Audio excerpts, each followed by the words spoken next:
The Olympics represent unity and athleticism, but no one wants to host the Olympics. Over the years, the number of cities willing to hold the Olympics is decreasing dramatically. So what's going on? Why do almost all cities turn down the opportunity to host the Olympics? And are the Paris Olympics the key to fixing this problem? Or is this trend doomed to continue?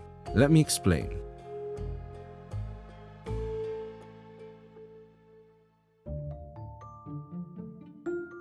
The London Olympics cost just under $16.8 billion, which was 76% over budget. The Rio Olympics cost $23.6 billion, an absurd 352% more than the original budget.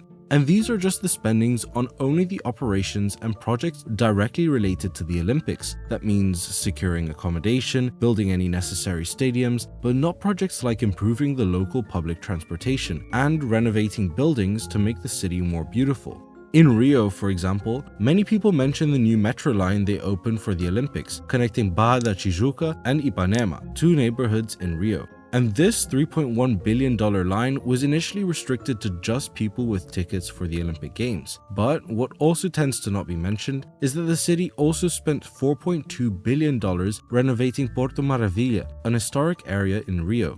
It's no secret that hosting the games is expensive. Cities generally want to make the city as nice and impressive as possible, but oftentimes this leads to massive amounts of money being spent, which can be unsustainable for most cities. But it's not only the preparation for the Olympics that costs a lot. The process of being chosen to host the Olympics can also be very expensive. And this is how it works. Every 4 years, there's a bidding process where cities submit their bids for hosting the Olympics, and they show what they can offer. The more a city offers, the better the bid. Offering to build nicer stadiums and generally put more effort into hosting will likely improve their chance to host the Olympics. So it's easy to see that when multiple cities around the world are fighting to be chosen, they'll start to offer more and more. And the IOC, the International Olympic Committee, that is responsible for organizing the Olympic Games, also expects more and more from the cities. Tokyo spent around $150 million on their failed bid to host the 2016 Olympic Games.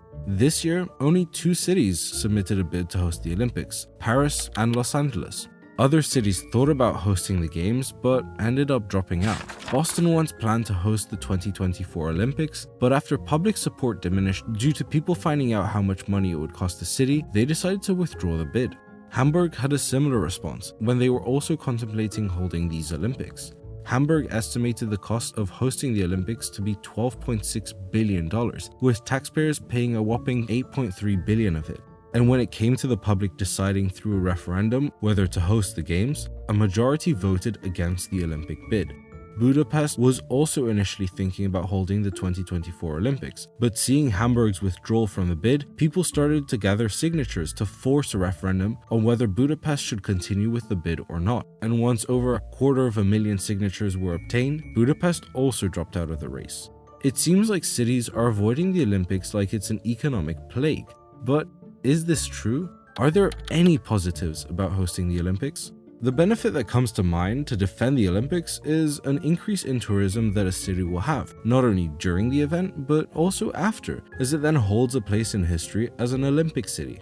While this can be seen with Barcelona after it hosted the 1992 Olympics, it's not necessarily true, and the results are quite varied. Some see little to no improvement in tourism, while other cities such as London and Beijing have even seen decreases in tourism during the period that they held the Olympics. It does make sense. During the Olympics, the cities are more crowded and pricier, which dissuades a lot of people from visiting. Another benefit people think of is the new jobs that are created for the Olympics, especially the construction jobs. But it turns out that this is also a half-true benefit. For one, the increase in jobs is mostly temporary, since after the construction or the event is done, there's no more need for the job.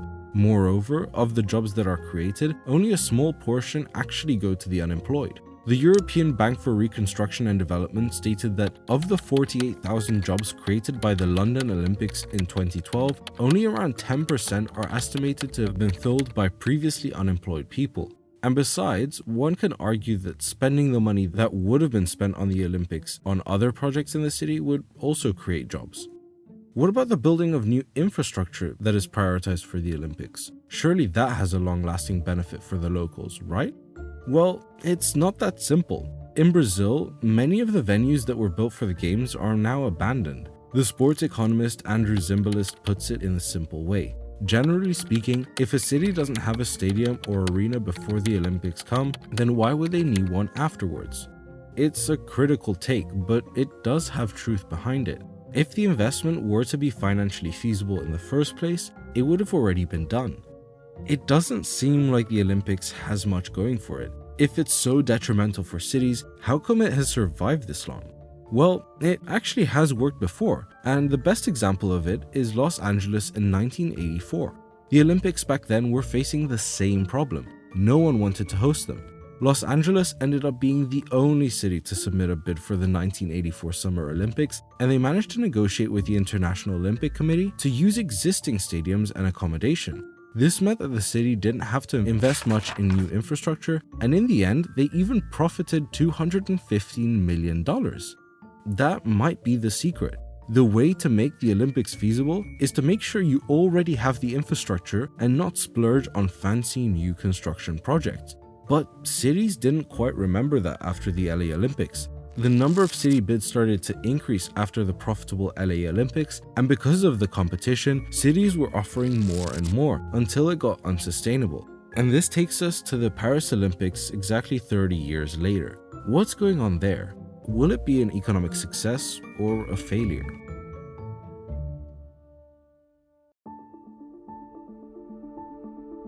One thing the Paris Olympics is already doing right is that they're using either already existing stadiums and infrastructure or creating temporary structures that make use of iconic spots to reduce costs. The games won't only be limited to Paris and will make use of stadiums in other French cities such as Lyon and Marseille. The athletes will also be housed in newly built apartments, which will then be converted to residential housing after the Olympics. The idea is that the $1.6 billion of investment in the Olympic Village will boost the surrounding area of Seine-Saint-Denis, where around 26% of its population is living beneath the poverty line. The buildings will be turned into 2,800 permanent price-capped housing units, and 25% of those will be reserved for social housing. But there are people that say that even with the price-capped nature of most of the apartments, the prices that they are on sale for are simply too high. For now, it's unsure whether this will end up benefiting the area or leave a village that is too expensive for most people in the area to move into. Another huge cost relating to infrastructure is the cleaning up of the River Seine. This was an idea that had been promised for decades by various politicians, but it never came to fruition. Now, with the Olympics coming to Paris, it gave the city a big incentive to clean it up and use it for the games. The $1.5 billion project will allow Paris to use the famous Seine River for the swimming marathon and the swimming stage of the triathlon. That is, if the Seine is actually suitable to swim in. Between the 3rd of June and 2nd of July, the Seine contained the bacteria E. coli that was above acceptable levels for 22 out of those 30 days. And that's not the only problem with the river. The tests that were done to determine the swimmability only looks at the bacteria, but there are reports stating that there could be dangerous chemicals dubbed forever chemicals that weren't tested for. Talking about the Seine, Paris will feature the first Olympics opening ceremony that is outside of a stadium. It will instead take place along the Seine, but with that, since it's in the open, a lot more security measures are needed, which not only means it costs more, but also that areas around the river have to be closed down, bothering locals. How are people reacting to this? Well, it depends. Looking at ground news, it seems that the political left focuses on the necessity of the security. The center mentions more the inconvenience towards the locals, and the right has a more critical tone, talking about the extensive security measures. So it's a mixed bag. By the way, if you're also interested in different political perspectives on a certain topic or covering any political blind spots, I have a link to Ground News below, a website that helps you compare news sources and their perspectives on a particular topic. The link will give you 15% off any subscription, and you'd be supporting the channel. There are a lot of massive costly projects going on for the 2024 Olympics, and even though there will also be a large investment in security and services such as transportation and garbage removal to get the city ready, the Paris Olympics are claimed to be the cheapest Olympics in decades, which makes it a good step forward. The question is, will this set a precedence for sustainable Olympic Games, or will it spark another bidding war between cities in the future like the LA Olympics did? Some people even argue that the Olympics should be held in one city. An obvious choice would be Athens, since the Games originated in Greece. After all, the reason the Olympics started to move around internationally from city to city was because back in the days, before the internet and TV broadcasting, that was the best way to market the competition. But now with global broadcasting available, moving the games is more of a tradition rather than a necessity. What do you think should happen? Should they try make the hosting more sustainable for future cities and keep the tradition, or should it just be held in one spot? Let me know what you think in the comments below. If you enjoyed this video, please make sure to subscribe. It helps the channel out a lot and YouTube thinks you'll enjoy this one too. See you next time.